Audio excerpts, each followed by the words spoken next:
Hey everybody. Today I want to talk about Anthem. Anthem is the extremely hyped up looter shooter that is releasing in February, and it just had its first playable demo this past weekend. If you've been paying attention in any of my streams or any of the discussion online, you've probably already heard that the demo has been plagued by technical issues like infinite load screens, crashes, and other stuff.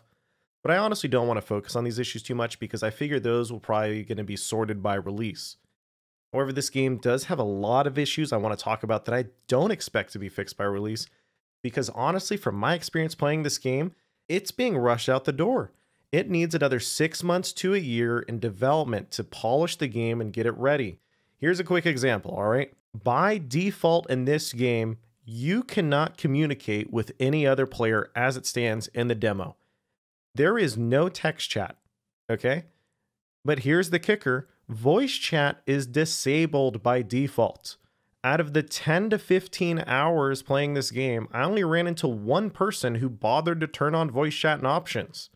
It's insane. No, like, you should be able to talk to people. And it's insane because this game has so much potential. You just have to get past how rough it is on PC right now. I want to go over some of these issues the PC port has. And full disclaimer, some of these may be addressed by release or shortly after release. Hopefully it is addressed, but this is the first run of the demo, and this is the issues I ran into currently. So first thing, the menus are extremely unintuitive. There are many sub-menus. You sometimes have to click, sometimes you have to use your keyboard to get past things, and it makes it a bit rough to configure settings. Speaking of settings, there is no FOV slider, and yes, this game does use a console FOV. In the town, when I was walking around, I noticed I'm pretty sensitive towards low FOV. I was feeling a little bit nauseous. And later in the game, when I started using a flamethrower for Colossus, the FOV gets even more narrow. Yeah, it's rough. 3, the screen shake is insane in this game. And again, there is no option to turn off screen shake currently in the options menu. These swimming controls are so bad, the developers have suggested using arrow keys if you get stuck on a wall. Arrow keys, man! Think about that. Not to mention, the normal flying makes you feel like you're playing on a joystick. It's rough, man. The PC port is not in a good shape, but once you get through all of these hoops, the game, to me, feels legitimately strong. I had a lot of fun playing the game. I loved it. I'm going to play this on release. But the lack of polish has me seriously concerned. Very concerned. And the reason for that is pretty simple. If this is the demo you're putting out, and this is how many bugs, polish issues, etc. you have, what does your end game look like? Because every person out there who has played MMOs knows, right? I mean, just look at WoW. Every expansion, people level up, and then they get to endgame and they go, oh wow, this actually maybe isn't the best game this time around. So we're in the demo, we're in the honeymoon period, right? Level 10 to 15, casually leveling up. The game is fantastic, all right? But how's the endgame look, right? And I've been investigating this as best as I can from the demo and going through some developer interviews and other things. And so there are 3 systems I would say at endgame that I'm pretty concerned about. The first one, and this is the one I'm least concerned about, but I just want to mention it, is the combat system. The second is the loot system, or how gear works. And the third one is endgame content, such as, raids, dungeons, etc. And I'm a little bit concerned about each of these. So let's start with the loot system. The loot system has your standard quality increases: uncommon, common, rare, epic, masterwork, and legendary, with the appropriate different colors and stat increases, as well as gear score, otherwise known as power level.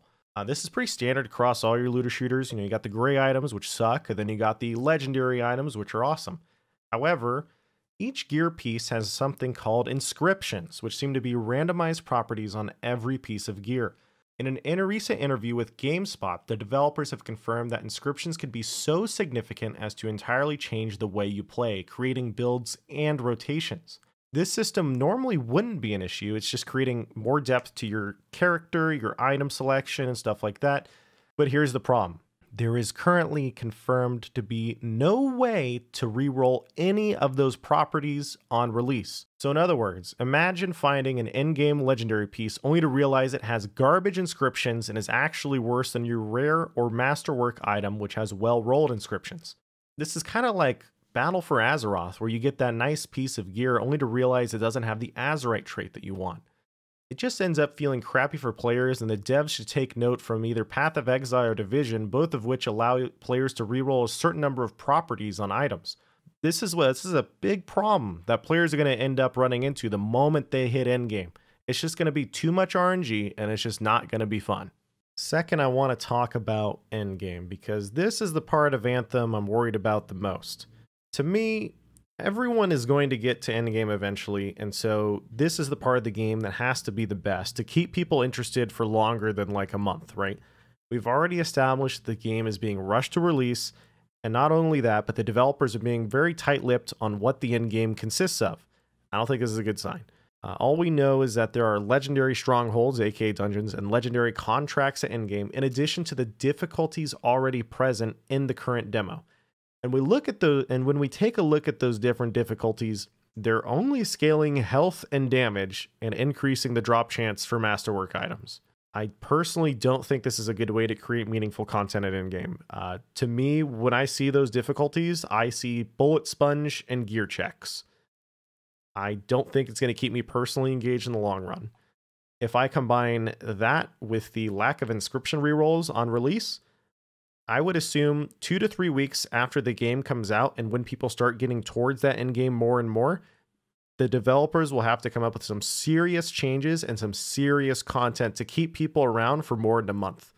So lastly, I'd like to mention and talk about the combat system a little bit. It's absolutely fantastic to play and it feels awesome, but the entire combat system to me comes down to the primer/detonator system, where you prime something, say freezing it, and then you detonate it, say shattering the freeze, right?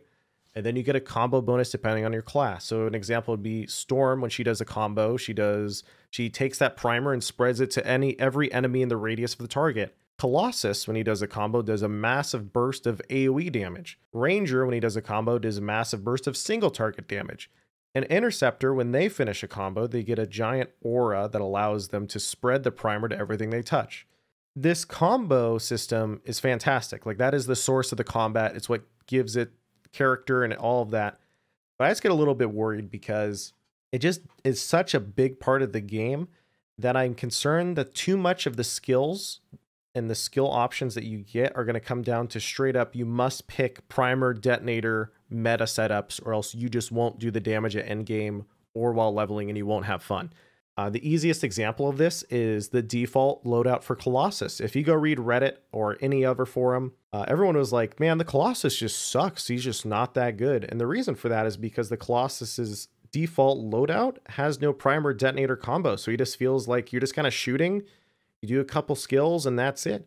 The moment I found a primer detonator combo being lightning plus flamethrower, suddenly the game was brain dead easy. I'm running around just instantly blowing everything up. I just more than tripled my damage output. It's what it felt like just by equipping those two skills together, because now I get to finally do combos. And I realize that it is a big source of fun, but I just get a little bit worried because when so much of a class's damage comes down to combos, it may restrict too many things to meta setups. And I do realize that inscriptions are going to change that sort of thing.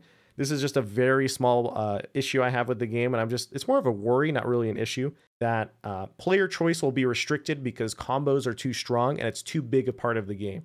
However, we're going to find out, in a month after release, what that combat system is going to look like. Is it actually going to come down to those combos? Am I crazy?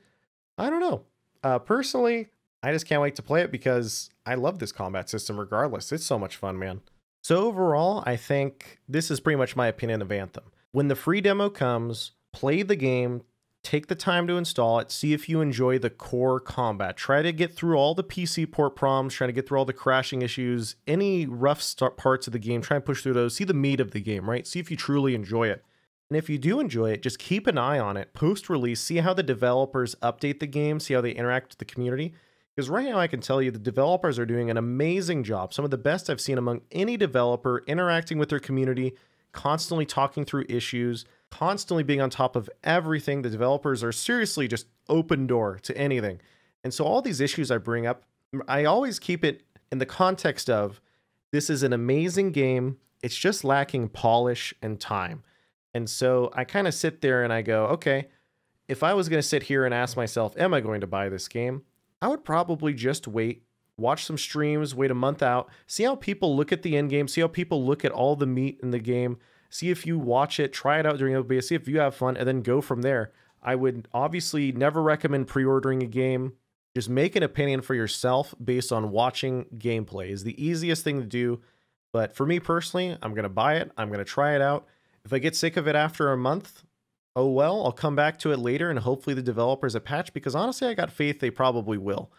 They seem very, very passionate about their game, and I'm excited to see what this game is like in the long run. But that's pretty much it for me today. Thank you for watching. Subscribe, like, comment, eBay, Twitter, Twitch, etc. Twitch Prime, all that good stuff. But seriously, thank you for being here. Appreciate you guys watching.